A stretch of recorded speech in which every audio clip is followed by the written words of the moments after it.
Some folks dream of a big house or a fancy car. Leo's dream? It was a little higher up. Deep in a forest, hidden from the world, stands something that shouldn't exist. A structure that seems to have grown from the trees themselves. This isn't just a treehouse. It's a multi-level marvel of wood, rope, and glass. A masterpiece built with patience, sweat, and a wild idea. When you first glimpse it through the canopy, it takes your breath away. It looks like a place from a fairy tale. But the real magic isn't just in how it looks, it's in how and why it was built. Leo didn't want to conquer nature. He wanted to live within it. Getting there is an adventure. No roads, no signs, just a barely there trail and the sounds of the forest. You start to think you're lost, until you look up and see it. A sprawling structure floats among the branches, connected by swaying bridges and spiral staircases. It's a quiet rebellion against the concrete world.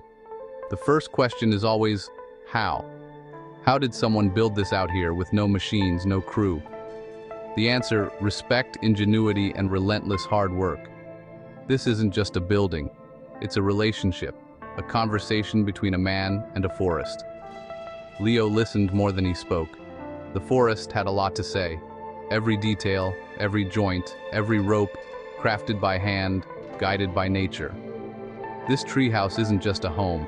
It's a living story, written in wood and leaves. It's proof that dreams can grow wild if you let them. And it all started with a whisper in the woods. Every big project starts with a small idea. For Leo, it began in childhood. While other kids dreamed of space or fire trucks, Leo wanted to be a modern-day Robinson Crusoe. He climbed trees, built forts, and imagined a house in the sky. As he grew, so did his dream, becoming more detailed, more ambitious. Leo worked as a carpenter, stonemason, and furniture maker, learning to shape wood, stone, and metal. But the workshop never felt like home. The woods called to him.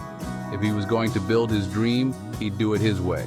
No shortcuts, no plastic, no cheap materials. Only wood, stone, rope, and glass, sourced with care. He gathered fallen timber, learned to twist rope from natural fibers, and even made his own tools. The process was slow and painstaking. Most would have given up or compromised. But for Leo, the journey mattered as much as the result. He believed the energy you put in becomes part of what you build. He wanted his treehouse to be filled with hard work, respect for nature, and creativity. He wasn't just building a structure, he was building a philosophy, proving you can create beauty and complexity without harming the world that inspires you. Leo's dream was never just about a house in the trees. It was about living in harmony with the wild. Before lifting a single board, Leo spent years planning. He didn't just pick a spot, he let the forest choose him. He walked the woods for seasons, studying sunlight, wind, and the trees themselves. He mapped every branch and root, searching for a family of strong, mature trees close enough to support a home. Safety and sustainability were everything. No bolts into trunks. He invented a system of brackets and slings to cradle the beams. The structure would float among the branches, moving as the trees grew and swayed. His design called for multiple levels, spiral staircases, rope bridges, and a rooftop terrace with a 360-degree view. People called him crazy. He kept drawing. Every detail was born from respect, not force. The treehouse would be a partner to the forest, not a conqueror. Leo's blueprint was more than a plan. It was a promise to the woods. He was ready to build, no matter how long it took. And the forest was ready to answer. Leo's vision went beyond architecture. He wanted the treehouse to belong to the forest. He studied animal trails, bird calls, and the flow of life around his chosen spot. His design encouraged wildlife to stay, not flee. He used reclaimed wood with mossy character, blending the house into its surroundings. Windows were placed to frame the best views: branches, wildflowers, stars. He collected rainwater with hidden gutters, managed waste with composting, and left no trace. Every detail was about harmony, not intrusion. Leo learned the forest's language and built with its rhythms. The result, a home that felt like it had always been there. The forest didn't just accept Leo's treehouse, it welcomed it. With plans set, the real work began, by hand, with no power tools. Leo felled dead trees, milled lumber, and hauled every beam into the canopy using ropes and pulleys. Each piece was lifted and placed with care, high above the ground. Rope bridges were hand-twisted and woven, connecting the pods of the treehouse. The process was slow, dangerous, and exhausting. Seasons changed. The forest and Leo changed with them. He worked through cold, heat, setbacks, and storms.